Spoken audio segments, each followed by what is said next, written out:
Sir वंदे sleeper लंबे समय तक सुनते आ रहे हैं आप लोग, तो उसको ट्रेन 20 के नाम से आपने तो उसका एक खाका भी तैयार कर लिया था। लेकिन अभी की क्या स्थिति है, क्या जानकारी है आप लोगों के पास? ट्रेन में ट्रैक्शन मोटर कौन सा लगे, उसमें एयर कंडीशनर का ब्रांड कौन सा हो, इसे जनता को कोई मतलब नहीं है। जनता को मतलब है कि अंदर ट्रेन कैसी है, आरामदेह है कि नहीं। तो जो दूसरी ट्रेन भी बनी है वो भी, उसमें भी काफ़ी अंदर में खामियां मिली हैं कि उसके पैनल उखड़ रहे हैं। उसकी दो चीज़ें अमूमन देखी जाती हैं, ट्रेन की सेफ्टी, उसके साथ ही उसका राइड कंफर्ट देखते हैं कि ट्रेन कितना हिचकोले कितने लगते हैं, झटका कितना लगता है, और इंटीरियर का कंफर्ट। नमस्कार, न्यूज स्टेशन के सभी दर्शकों को हमारा नमस्कार। आज बात कर रहे हैं वंदे स्लीपर ट्रेन की। हमारे तमाम दर्शक पूछ रहे हैं कि वंदे स्लीपर ट्रेन कब आएगी, हुआ क्या, टेक्निकल चीज़ें क्या हैं, और इन सब के बीच दूसरा जो रैक था उसकी भी टेस्टिंग हो गई, ट्रायल हो गया, और पहले रैक को लेकर तरह तरह की खबरें चल रही हैं, और दूसरे रैक के बारे में कहा जा रहा है कि इसका इंटीरियर ख़राब है और इसको वापस भेज दिया गया है। ऐसी खबरें चल रही हैं। अब इसमें कितनी सच्चाई है तो देखने वाली बात होगी। लेकिन आखिरकार वंदे स्लीपर का हुआ क्या, कब तक आएगी, क्या क्या टेक्निकल एस्पेक्ट्स हैं जिनको जांचा गया, या क्या चाहिए, इन सारी चीज़ों पर बातचीत करने के लिए हमारे साथ शुभ्रांशु जी हैं, जो कि वंदे भारत एक्सप्रेस ट्रेन जब पहली दफ़ा बनाई गई थी तो उसी टीम में हुआ करते थे और तमाम काम उन्होंने किए थे, लीडिंग व्यक्ति थे उसमें, और जीएम के तौर पर बेला प्लांट से रिटायर हुए हैं। तो वो हमारे साथ हैं। तो स्वागत है शुभ्रांशु जी आपका। धन्यवाद सिद्धार्थ जी। सर वंदे स्लीपर लंबे समय तक सुनते आ रहे हैं आप लोग, तो उसको ट्रेन 20 के नाम से आपने तो उसका एक खाका भी तैयार कर लिया था। लेकिन अभी की क्या स्थिति है, क्या जानकारी है आप लोगों के पास? देखिए, वंदे स्लीपर एक बहुत ही एम्बिशियस प्रोजेक्ट है जो कि लॉन्ग डिस्टेंस जर्नी के लिए बनाया गया था। और आश्चर्य की बात है कि इसके पहले रेक का उद्घाटन 2024 के मार्च में ही हुआ था। फिर उसकी टेस्टिंग हुई, सूटेबल पाया गया डायनामिक टेस्टिंग में, आरडीएसओ की टेस्टिंग में, और फिर वो एक तरह से गुमनाम हो गया। फिर रेलवे ने सोचा कि हम कम से कम 2 ट्रेन चाहिए, रेक एक ओवरनाइट ट्रेन चलाने के लिए, क्योंकि एक ट्रेन इधर से जाएगी, दूसरी ट्रेन उधर से आएगी, तभी तो एक सर्विस होगी, और वरना सप्ताह में 3 दिन चलानी पड़ेगी सिर्फ। तो ऐसा सुनने में आया था कि कम से कम 2 रेक चाहिए। फिर ऐसा सुनने में आया कि नहीं, दूसरी रेक ही चलेगी, पहली रेक में कुछ खामियां हैं। तो मैंने पता करने की कोशिश की तो पता चला कि पहली रेक के इंटीरियर्स में, उनके बर्थ्स में, उनके फिटिंग्स में कुछ जो कि अप टू द मार्क नहीं थे। तो उसको वापस भेज दिया गया कि आप इसको ठीक करिए। उसमें बड़ा लंबा चौड़ा काम है, हर कोच की बर्थ, हर कोच की fittings, bathroom, toilet, sharp corners, sharp edges attend करना आसान काम नहीं है। तो वो शायद चल रहा होगा तो बीएमएल सर में। जो पहली ट्रेन थी और दूसरी ट्रेन, जो शुरुआती ट्रेन है, वो बीएमएल को एक तरीके से काम दिया गया था। तो बीएमएल के पास ही गई है वो ट्रेन, पहली वाली? बीएमएल के पास ही गई है। देखिए, बीएमएल एक बड़ी दक्ष कंपनी है, बड़ी कॉम्पिटेंट कंपनी है, इसमें कोई शक नहीं है। उसने मेट्रो के क्षेत्र में इंटरनेशनल खिलाड़ियों को मात दी है, लेकिन स्लीपर जैसी ट्रेन का उनको कोई एक्सपीरियंस नहीं था।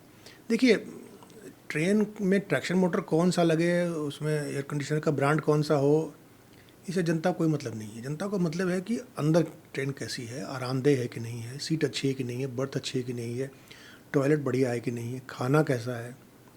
तो टेक्नोलॉजी आप कुछ भी लगा लें, जनता को तो इंटीरियर से मतलब है, जिसमें 8 घंटे, 10 घंटे, 12 घंटे बैठते हैं, सोते हैं। बाहर से तो शायद 10 मिनट देखते हैं ट्रेन में बैठने के पहले। तो ये बीएमएल को दी गई ये पहली ट्रेन, और दूसरी ट्रेन भी बीएमएल को दी गई। 10 ट्रेनों का ऑर्डर बीएमएल को दिया गया है आईसीएफ के द्वारा। तो इस ऑर्डर में कोई अनियमितता नहीं है। ये बीएमएल एक सरकारी कंपनी है, उसको दिया जा सकता है, सिंगल टेंडर पर भी दिया जा सकता है। लेकिन बीएमएल को इस लेवल का इंटीरियर्स का एक्सपीरियंस नहीं था। वो भी धीरे धीरे हो जाएगा और अच्छा होगा, मुझे उम्मीद है। लेकिन उचित तो ये होता कि चूंकि आईसीएफ को हर तरह की ट्रेन बनाने का, हर तरह के कोच बनाने का एक्सपीरियंस है। प्रोटोटाइप स्लीपर ट्रेन 2, 4, 5, 10 आईसेफ में ही बनती, जिससे कि एक क्वालिटी का मापदंड, एक स्टैंडर्ड स्थापित हो जाता। उसके बाद आप चाहे जिसको दें, आप उस मापदंड से उस ट्रेन को चेक करेंगे। जब पहली या दूसरी ट्रेन बनी तो उसका इंस्पेक्शन भी आईसीएफ ने किया। आईसीएफ ने पाया कि ये ठीक नहीं है और काफ़ी उसके ऊपर वार्ता चली। जो दूसरी ट्रेन बनी है उसमें और पहली में फ़र्क ये है बाहर की तरफ से, मतलब डायनेमिक इंजीनियरिंग के हिसाब से सोचें तो, कि पहली वाली ट्रेन में जो बोगी लगी है, सस्पेंशन अंडर गियर, पहिया, स्प्रिंग, वो चेयर कार वाली लगी है। मतलब जो एग्जिस्टिंग वंदे भारत वही उसी की बोगी लगा दी बोगी लगी है और सूटेबल है, उसमें कोई गड़बड़ नहीं है, वो ठीक थी, वो भी पास हो गई थी। दूसरी वाले में स्पेशली इसी के लिए जो डिज़ाइन की गई बोगी थी विशेष तौर पर, वो लगाई गई है, वो भी सूटेबल निकली, वो पास हो गई। आरडीएसओ को सिर्फ इन चीज़ों से मतलब होता है कि ट्रेन सेफ़ है कि नहीं है, ट्रेन का ऑसिलेशन ट्रायल ठीक है कि नहीं है, राइड इंडेक्स कैसा है, पैसेंजर कंफर्ट कैसा है। आरडीएसओ को इंटीरियर से कोई मतलब नहीं है, उसका अलग डिपार्टमेंट है, वो भी आरडीएसओ देखता है, नहीं भी देखता है, लेकिन प्रोडक्शन यूनिट तो देखता ही है। तो उचित तो ये होता कि ये काम आईसीएफ को दिया जाता और एक मापदंड। लेकिन अब चूंकि बीएमएल को दे दिया गया है तो पीछे हटने का तो सवाल नहीं है। तो जो दूसरी ट्रेन भी बनी है वो भी, उसमें भी काफ़ी अंदर में खामियां मिली हैं कि उसके पैनल उखड़ रहे हैं, उसकी कुछ मैं तो अंदर से देखा नहीं है, लेकिन फ़ोटो में और वीडियो में ये नज़र नहीं आता, आपको देखना पड़ता है जाकर क्या गड़बड़ है। तो उसको भी वापस भेज दिया गया है बीएमएल। अब 16 कोच की ट्रेन है, उसको अगर दोबारा करना पड़े तो समय लगता है। सर, आपने कहा कि बोगी दोनों अलग अलग हैं। जो पहली वाली बोगी थी वो वंदे भारत एक्सप्रेस जो चल रही है एग्जिस्टिंग, और जो वो लगाई गई, और दूसरी बोगी जो सिर्फ इसी के लिए तैयार की गई, दोनों में अमूमन देखें तो फ़र्क क्या होता है? देखने में फ़र्क नज़र नहीं आएगा आपको, लेकिन उसके सस्पेंशन में, उसके स्प्रिंग के कोएफिशिएंट में, उसके स्प्रिंग के साइज़ में, उसके एयर प्रेशर में थोड़ा फ़र्क है, क्योंकि स्लीपर कोच का वज़न थोड़ा ज़्यादा होता है। स्लीपर कोच की लोडिंग थोड़ी सी अनइवन होती है, क्योंकि एक तरफ 6 बर्थ हो सकती हैं, एक तरफ 2 बर्थ होती हैं। चेयर कार में वो अनइवन नहीं होता है। तो सर, एक और चीज़ जो सोशल मीडिया पे कई लोग डालते हैं कि साहब उसका सेंटर ऑफ ग्रेविटी, खासतौर पर अगर आप दूसरी ट्रेन की देखें और ये वाली जो ट्रेन है स्लीपर, सेंटर ऑफ ग्रेविटी थोड़ा ऊपर होता है, ऐसा कुछ है? Is it so? क्योंकि लोग ऊपर सोते हैं ना, ऊपर। चेयर कार में सब लोग नीचे बैठते हैं, इसमें लोग second birth, third, middle birth, upper berth पर सोते हैं, तो सेंटर ऑफ ग्रेविटी ऊपर होती है। तो ट्रेन में रोलिंग की टेंडेंसी, जो कि ऐसे ऐसे ट्रेन लंबाई में ऐसे ऐसे हिल सकती है, थोड़ी ज़्यादा होती है। और उन्हीं चीज़ों को एडजस्ट करने के लिए सस्पेंशन में थोड़ा बहुत परिवर्तन किया जाता है। कोई आमूलचूल परिवर्तन नहीं किया जाता, लेकिन जब भी आप सस्पेंशन में परिवर्तन करेंगे उसकी आरडीएसओ टेस्टिंग होगी, उसका सीआरएस क्लियरेंस होगा। तो ये अभी होना है। मतलब आरडीएसओ टेस्टिंग में ट्रेन पास हो गई है। आरडीएसओ टेस्टिंग में पास है। और जो एक तरीके से जो जिसको बोलते हैं कि स्पीड ट्रायल, उसमें भी स्पीड ट्रायल में पास हो गई है। अच्छा, 180 kmph पर ट्रायल हो चुका है, ट्रेन पास है। सर, एक और चीज़ हम जानना चाह रहे थे कि जब इस तरीके की कोई ट्रेन सेट बनता है तो उसमें क्या क्या पैरामीटर्स होते हैं जिन पर जांचा जाता है?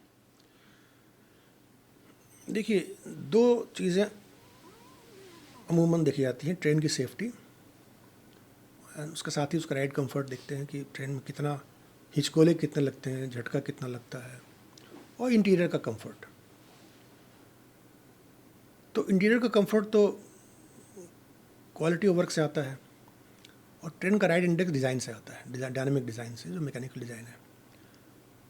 दोनों में कोई कॉम्प्रोमाइज़ नहीं कर सकते आप। अगर आपने राइड इंडेक्स में कॉम्प्रोमाइज़ किया तो झिझकोले लगेंगे, लोगों का डिस्कम्फर्ट होगा, प्लस ट्रेन की सेफ्टी भी कॉम्प्रोमाइज़ हो जाती है। आम तौर पर लोगों को इससे मतलब नहीं है कि कौन सा स्प्रिंग लगा है, कौन सा ट्रैक्शन मोटर लगा है, उसको क्या मतलब है। वो तो आम जनता है, वो अंदर जाएंगे, देखेंगे साहब बर्थ में कुशन पतला है, या चोट लगती है, या सिर उठाने पर ऊपर टक्कर होती है, या सीट पतली है, सीट का कुशन पतला है, तो ये चीज़ें बड़ी मायने रखती हैं।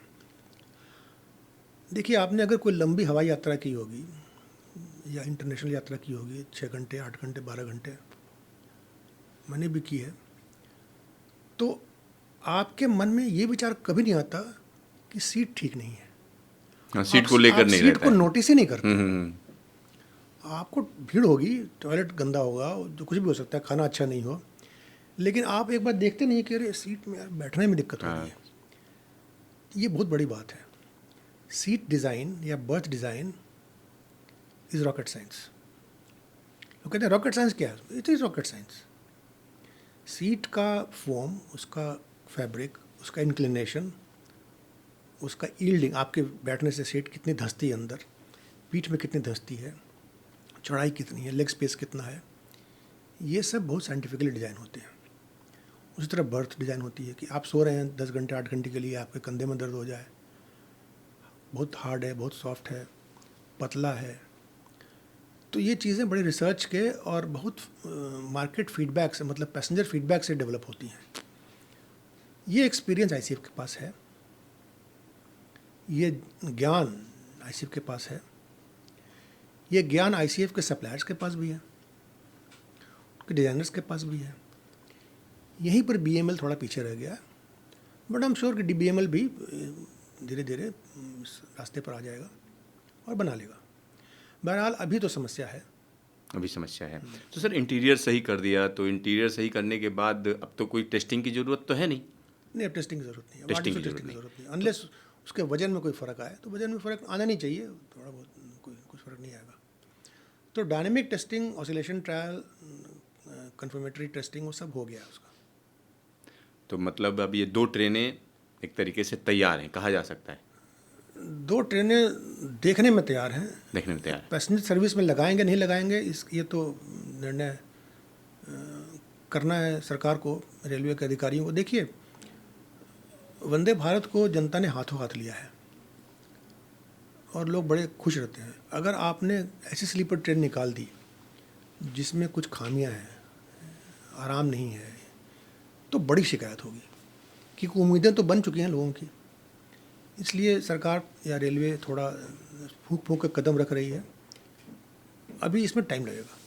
अभी टाइम लगेगा। आपका ढेर सारा धन्यवाद तमाम जानकारी के लिए। धन्यवाद सिद्धार्थ जी। तो यहाँ हमारे दर्शक समझें, वंदे स्लीपर का सपना जल्द पूरा होगा, लेकिन आप बहुत से लोग कह रहे हैं दिसंबर में आ जाएगी, तो ऐसा नहीं है, क्योंकि रेल मंत्री अश्विनी वैष्णव जी से जब हम लोग मुखातिब हुए तो उन्होंने हाँ इस बात को बताया कि जो बोगी में जो कुछ बदलाव किए गए हैं और जल्द ही ट्रेन आ जाएगी, और उसको लेकर बहुत फिक्र करने की ज़रूरत नहीं। लेकिन जो मौजूदा स्थितियाँ हैं उसमें यही लगता है कि अगले साल वंदे स्लीपर ट्रैक पर आएगी, यानी आम आदमी के लिए सवारी मुहैया कराएगी। तो देखते रहिए न्यूज़ स्टेशन, फिर मिलेंगे दोबारा।